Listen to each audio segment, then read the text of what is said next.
And joining us now on another important part of this story, the president and Steve Bannon have to stop fighting in public. It's got to stop fanning the flames of this resistance and giving ammo to the Trump critics.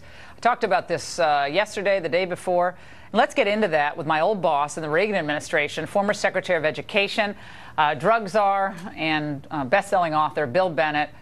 Bill, it's great to see you, as always. I can't believe you're not in the studio with me on a Friday night. Come on, you should be here. But I'll forgive you for that, as long as you give us your great analysis of how to manage a crisis like this. So a crisis is an exaggeration, but a PR situation where you have this author digging for dirt. He got all these people to speak to him, and this is in the midst of this great economic news that keeps rolling in for the Trump administration. How should they handle this, Bill? Well, first of all, get back to business. The president should get back to that graver business, that more serious business. There's that great line from Antony and Cleopatra.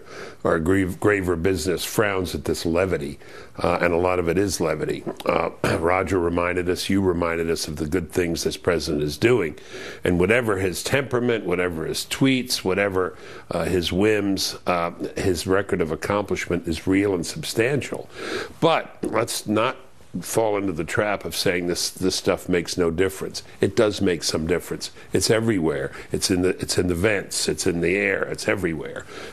Now, you're right about the approval ratings going up, but you got to keep this stuff under wraps, and the way you keep it under wraps is by sticking to your agenda. The agenda of the left is a given. It's a constant, Laura. They're not going to stop. It's like the rain in Seattle. But what can you do to prevent it, to blunt it? Who the heck let Michael Wolff into the White House and gave him this kind of access? The president said yesterday in a tweet, right, shortly after I made that point on the show, I think maybe he was watching, maybe he wasn't, but he made this point. He said, look, I never gave him an interview. He wasn't given, access, essentially, I'm paraphrasing. But he was given access. He talked to, because I've talked to the staffers who talked to him. And I understand he was given access. I don't know who greenlit it, but that was not a smart decision. I don't know why in God's green earth you would ever trust Michael Wolff to do a book. Ron Kessler's doing a book, but I'd probably be pretty fair because he's written fair books in the past. He was given access to staffers as well. His book's coming out in April. Yeah, to stay with your analogy, the spitballs on the battleship, this is inviting the spitballer with a paintball gun into the captain's quarters, and that's not what you want to do. Second, end the fight with Bannon. Cease, desist, over. Start talking about the things that matter. I'm glad for the retreat this weekend at Camp David where the Republican leaders come out and say something. One of the really interesting things is to see how the president's approval is increasing as people are getting word of these real accomplishments, and I think very soon will feel the effects of these real accomplishments, particularly on the tax bill. He has done what he said he was going to do.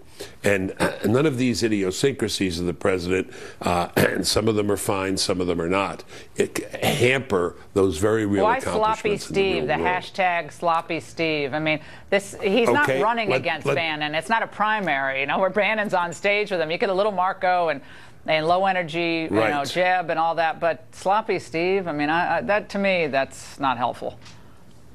Well, scene 4, act 5, exeunt Steve. That's it. No more Steve talk. Steve is out. Steve is past. He's not relevant anymore, and the president doesn't need to talk about him anymore. So back to business. That's, I think, the key. But again, the agenda of the left is persistent. It is absolutely determined to take him down, to take him out, to call him a nut, to call him a lunatic, to call him a child, to call him a baby. They're going to overplay this because the people are going to see real results as compared to this kind of rhetoric. I think we have a clip of a bunch of Democrats going nuts on this. Let's watch.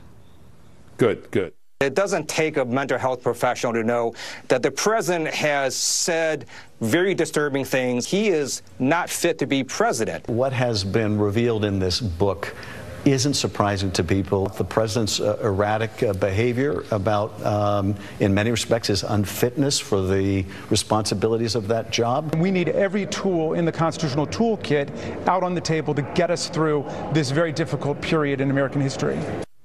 So they had it's the media saying similar things. These are Democratic congressmen. Now they're bringing in psychiatrists. Well, if you had to diagnose Trump from afar, would you diagnose him as X, Y, or Z? This is how low they have gone. He has his finger on the nuclear button, and he's going to blow the world to shreds. It's like Ronnie Reagan, Bill, back in the Reagan administration all over again. Remember?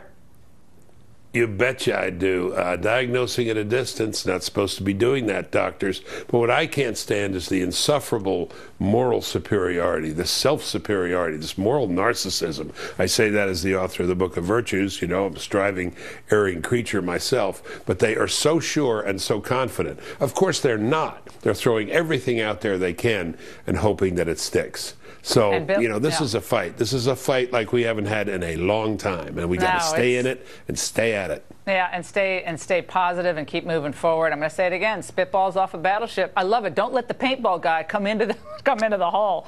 Into the Bill. Captain's quarters, right? Exactly. Right. Forget about it. I have to deliver filet mignon. That's all you want them to do. Bill, now I'm writing lines for you. For you. You wrote lines for me. Keep them coming. That's right. In the old speech writing days, Bill Bennett from North Carolina. And by the way, Bill, while the media has been obsessed with Trump, you know who had a really bad week? Hillary Clinton and the deep state. We'll tell you why. And later, the debut of a brand new reoccurring segment that sticks a fork in all the right people. Stay for that.